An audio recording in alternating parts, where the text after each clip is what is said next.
How to delete all your tweets at once on X application.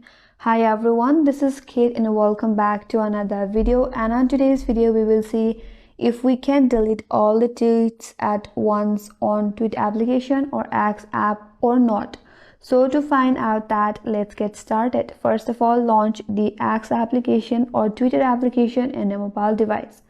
But before that, make sure that the application is updated to its latest version.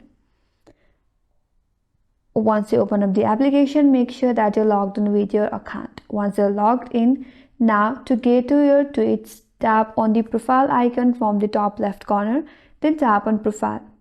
Once you're under your profile page, under your profile, you will be able to find all your tweets.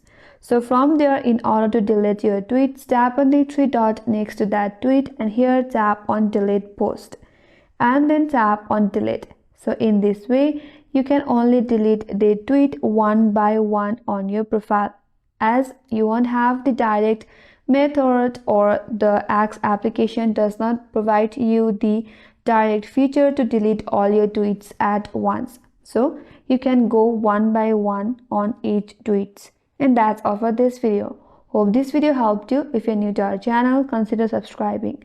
Thanks for watching and stay tuned for more videos.